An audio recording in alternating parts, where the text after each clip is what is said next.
Muy buenos días, amigos televidentes. Qué gusto y qué placer es estar con ustedes todos los días en sus hogares. Que ustedes nos permitan entrar y que se sientan la satisfacción de que le estamos dando informaciones verídicas, lo más cercano a la verdad, y que además de eso, que ustedes nos hayan escogido como su referente para las informaciones, los análisis, los comentarios, las entrevistas. Hoy es miércoles, mitad de semana, miércoles 16 de febrero del año 2022. Hoy es, vuelvo y repito, mitad de semana. Geraldino González, Alberto Caminero, un servidor, estarán con ustedes. Le damos la bienvenida a Geraldino después de un descanso merecido de un par de semanas. Muy buenos días, Caminero. Muy buenos días al país y a los que nos sintonizan en el exterior. Buenos días, hoy miércoles 16 de febrero. No podemos pasar desapercibido el día de hoy. Hoy es un día histórico en la República Dominicana. Un día como hoy, en 1973, fusilaron a Francisco Alberto Caamaño de Ño, quien fue presidente constitucional de la República.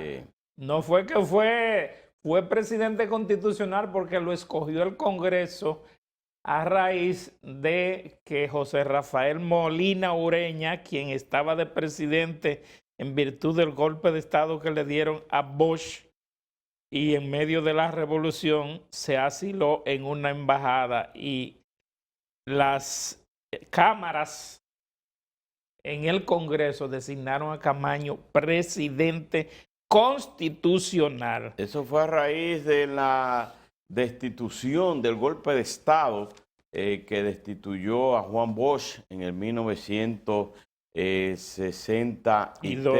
que después, en el 62, y que después, eso en el 65, devino a una guerra civil por el retorno del profesor Juan Bosch, presidente constitucional en el 1962. Entonces, como consecuencia de eso, bueno, pues mataron, ¿verdad? Se alzaron a Caamaño de Ño, se proclamó después como presidente constitucional en el Congreso Nacional. En el 1973 retornó a la República Dominicana y fue en las lomas de San José de Ocoa donde fue fusilado por las fuerzas en ese momento encabezada por, o que dirigía, ¿verdad?, como presidente de la República, Joaquín Balaguer. Es una historia reciente que los dominicanos tienen que conocer, los jóvenes, los que son los millennials y los que son los que nacieron después del 2000, del año 2000. Así es señalar que el coronel Caamaño en esa ocasión vino acompañado de ocho guerrilleros más, y desembarcó por Playa Caracoles. De esos 8 guerrilleros solamente sobrevivieron Claudio Caamaño y Hamlet Herman Pérez. Los demás también murieron en combate o fusilados por las fuerzas regulares, que en esa ocasión eran dirigidas por Ramón Emilio Jiménez y Ramiro Matos González. Así es, así es.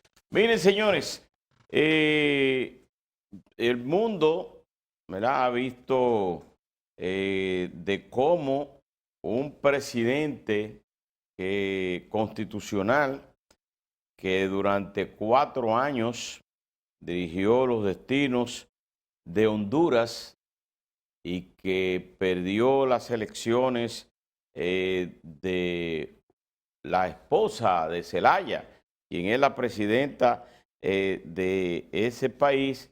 Bueno, pues ayer fue apresado por orden de un juez y pedido en extradición por los Estados Unidos.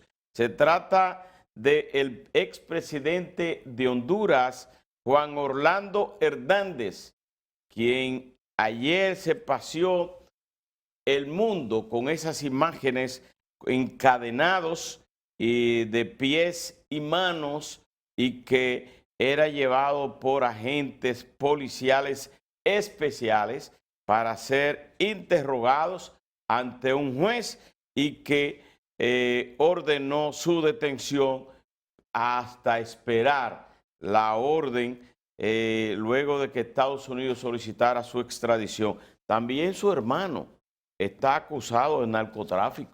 Cumple condena. Su hermano fue acusado siendo él presidente. Sí. Él de Estados Unidos decía que su hermano era uno de los principales narcotraficantes, y antes de él salir de la presidencia ya su hermano estaba preso en Estados Unidos.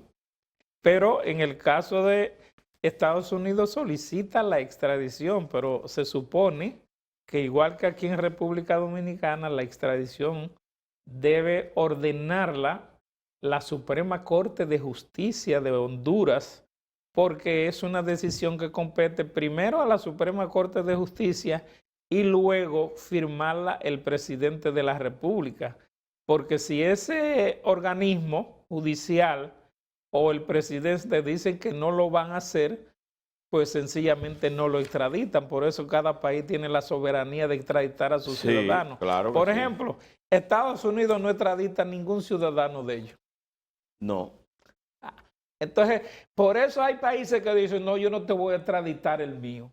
Yo no te voy a extraditar lo mío. Vamos a actuar en virtud de la competencia de igualdad, de la soberanía igual. Pero Estados Unidos, pero tampoco, no solamente eso, sino que no acepta que le juzguen ningún soldado en el exterior. Eso es así. Entonces, hay que estar a la par en esas partes. Mira, en el día de ayer hubo un acto, yo diría que de justicia, y que reivindica, ¿verdad?, la labor de cientos de trabajadores cañeros que en una parte reciben una paga miserable durante muchísimos años, y que luego con una pensión son mandados a sus casas con una pensión también de miseria, y que el hecho de que el presidente Luis Abinader junto con Miguel de Camps dispusiera un aumento de un 100% de aumento salarial para los trabajadores del sector azucarero, bueno, pues es una decisión aplaudible.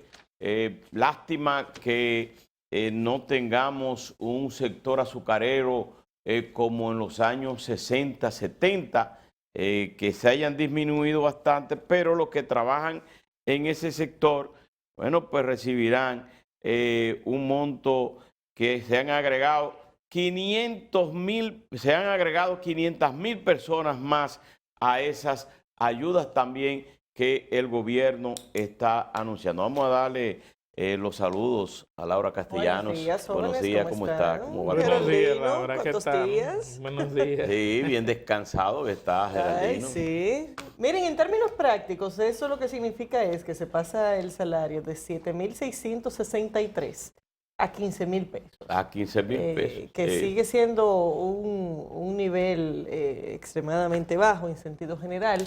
Es el nivel del salario mínimo en este momento en República Dominicana, o sea que lo que se ha hecho es básicamente llevarlo al nivel del salario mínimo general de forma relativamente aproximada, aunque hay varios y hay ligerísimas variaciones, pero bueno, al final son 15,000 pesos. Definitivamente un sector muy maltratado históricamente. Yo no sé por qué le pasó ahí que lo calificaron. O sea, hablan de trabajadores azucareros, pero el problema es que ese salario debía ser el jornal rural, el jornal campesino, porque en las tierras, en los campos, existe un trabajador agrícola que recibe una cantidad de dinero que es similar a la que recibían los trabajadores cañeros. Entonces, debió haber sido completo a todo el salario, al jornal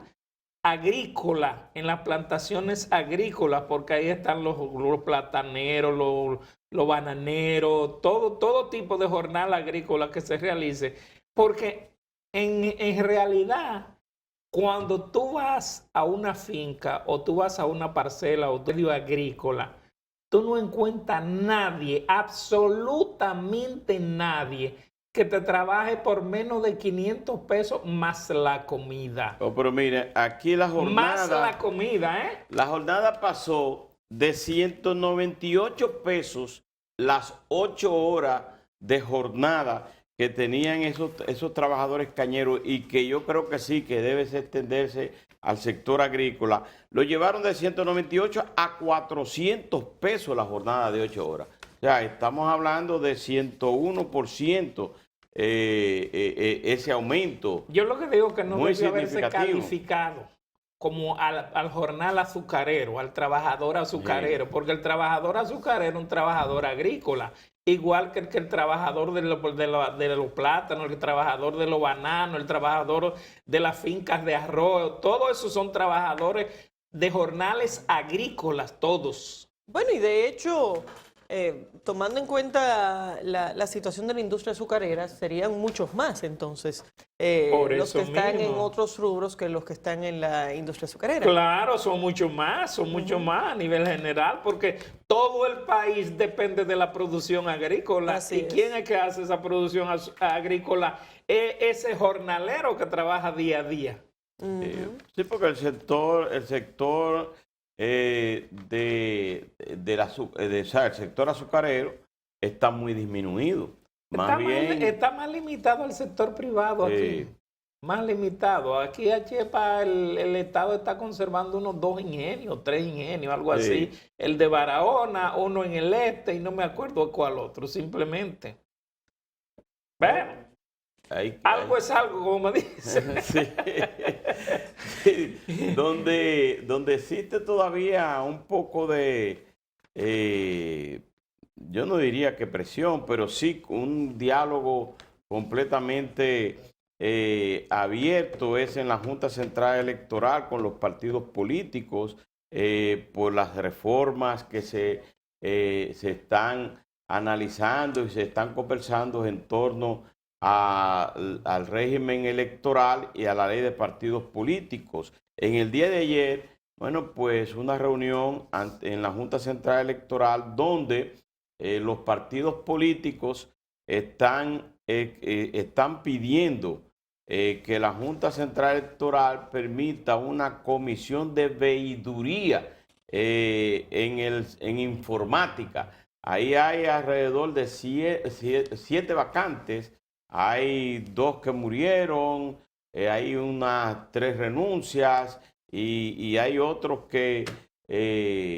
Bueno, Manuel Crespo insinuaba aquí ayer que esas renuncias que eran, entre comillas, que habían sido provocadas de alguna manera. Pero existen las 7 vacantes y es bueno que la Junta Central Electoral esté conversando con los partidos políticos y se pongan de acuerdo, porque los actores en los procesos electorales son las organizaciones políticas y el liderazgo.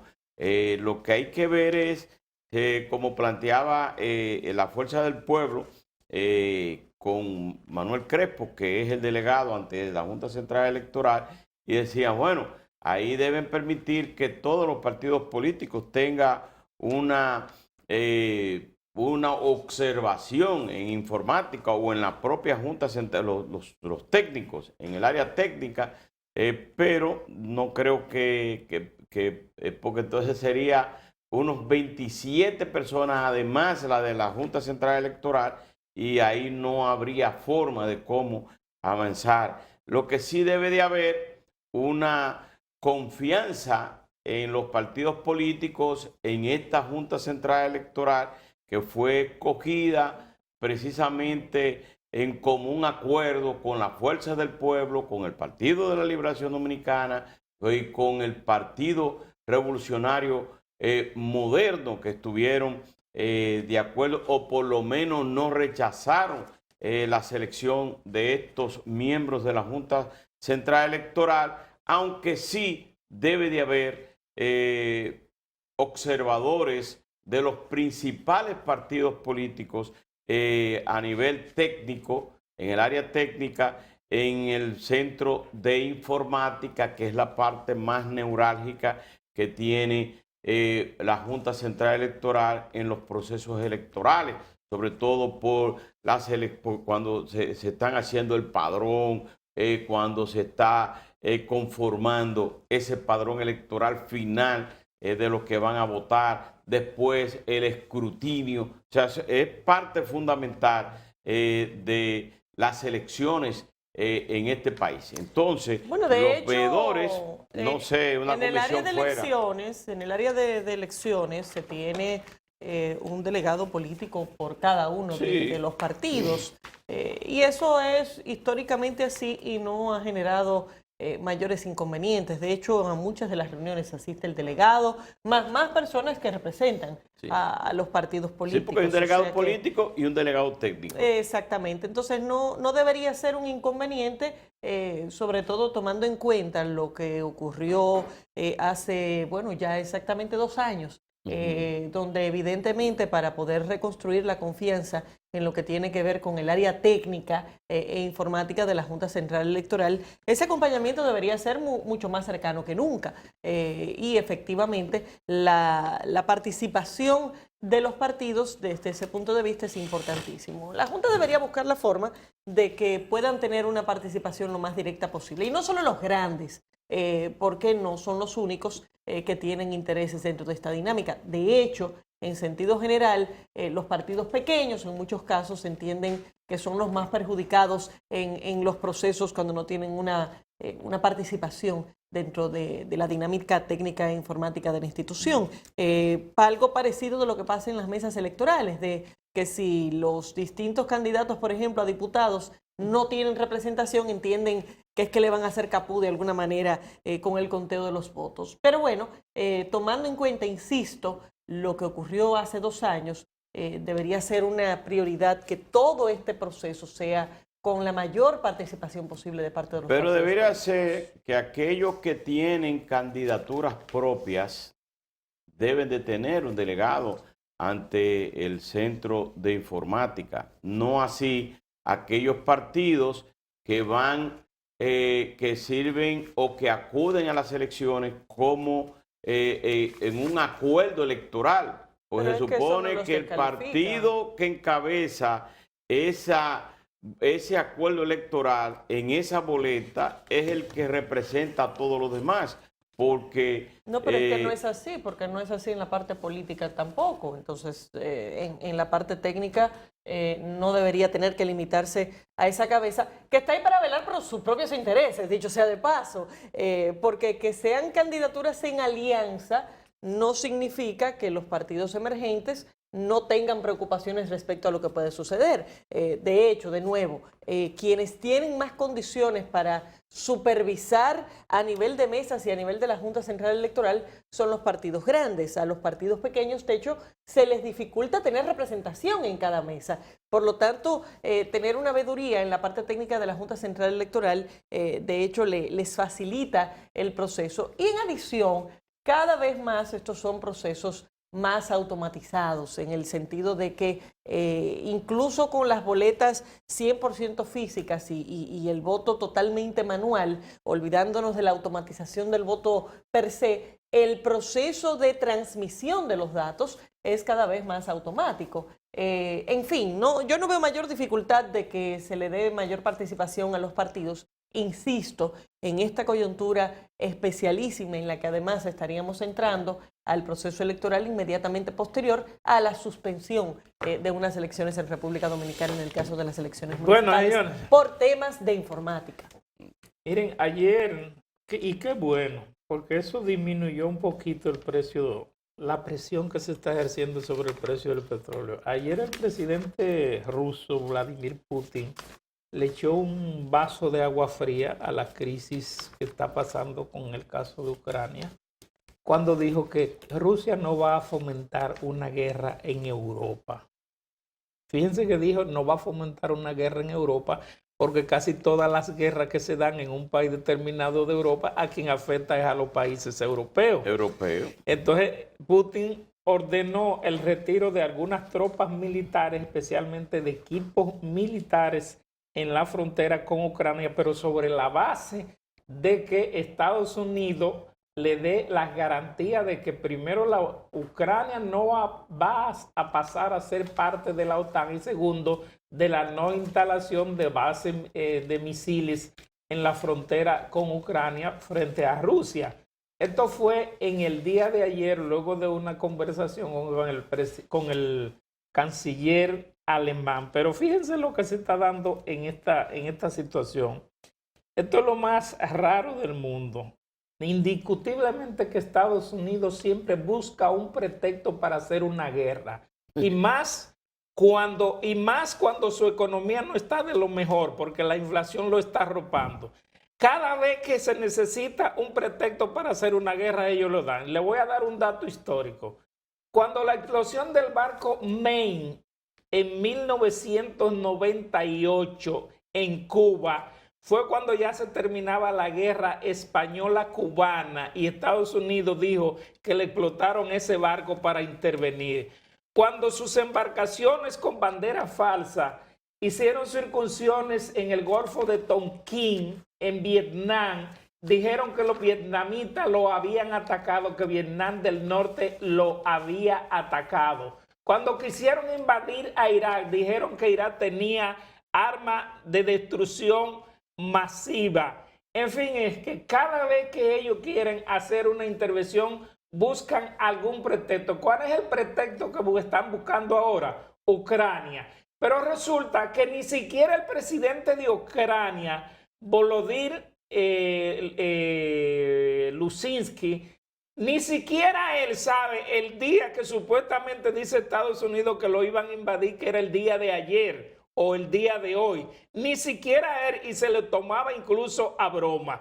Entonces, ¿qué quiere decir esto? Que sencillamente en el momento en que la industria del armamentismo en Rusia está en decadencia, que no tiene dónde vender sus armas, ellos buscan la manera de que éstas se vendan donde sea y como sea, y buscan el pretexto de hacer una guerra a como dé lugar. Esa ha sido la tradición histórica de Estados Unidos. Provocar una guerra, pero nunca la provoca en su territorio, recuerden.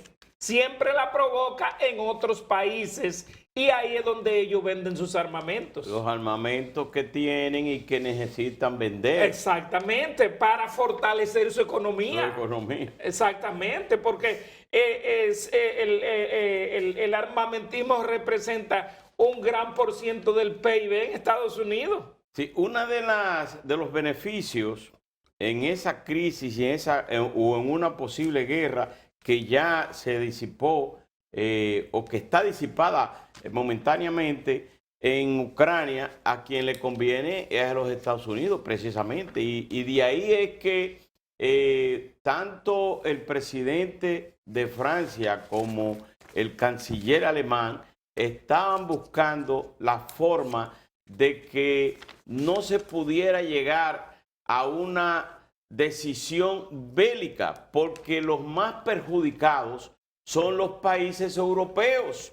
Claro. Los más perjudicados con esa guerra. Pero además el mundo, porque un solo tiro que se hubiese escuchado ahí en esa frontera de Rusia con Ucrania, entonces los precios del petróleo, los precios de los commodities se hubiesen disparado en un 100%. Pero además, movilizar tropas, movilizar armamentos hacia esa zona, todos estos países en una posible guerra mundial, tercera guerra mundial, entonces sería, la verdad, una vergüenza para en esta época. De hecho, ya Europa ha pagado demasiado caro. Dice Bueno, lo que pasa es que tampoco es lo mismo ver la guerra desde el otro lado del Atlántico que tenerla en el patio. Entonces, la verdad es que el riesgo que asumen los países europeos es inmensamente mayor que el que se asume de los Estados Unidos, que de por sí ha tenido una actitud extraña, porque parece haber estado de alguna manera acelerando las cosas con sus afirmaciones, incluso y su llamado a que saliera gente del territorio de Ucrania, algo que el mismo mandatario de Ucrania dijo en su momento, pero espérense que aquí no hay, aquí todavía no está pasando nada. No, él dijo, a mí me dijeron que nos van a invadir el 16. Exacto. Entonces, ese tipo de situaciones, pues evidentemente caldea todavía más los ánimos en un espacio que por demás todos reconocen que va a ser un perder-perder, porque no existe una salida en la cual una parte eventualmente pueda realmente declararse gananciosa de un conflicto bélico como este, que no parece por demás haber estado totalmente disipado. Digamos que se están bajando las tensiones y que esa bajada de tensiones entonces abre el espacio para mayores y mejores discusiones. De hecho, uno de los que han intervenido en el tema señalaba que era una buena oportunidad para que se rediscutieran muchos temas relacionados a la seguridad en el marco de la Unión Europea. Putin decía eso hoy en la mañana, temprano en la mañana, decía que allá estamos hablando que está al mediodía. Está hablando de que está en la mejor disposición de abrir un diálogo sobre seguridad con Estados Unidos y con los demás países. Bueno, es la respuesta a ese planteamiento de la Unión Europea de que se aproveche el contexto para ese propósito. Sí, vamos a hacer una pausa, retornamos en breve.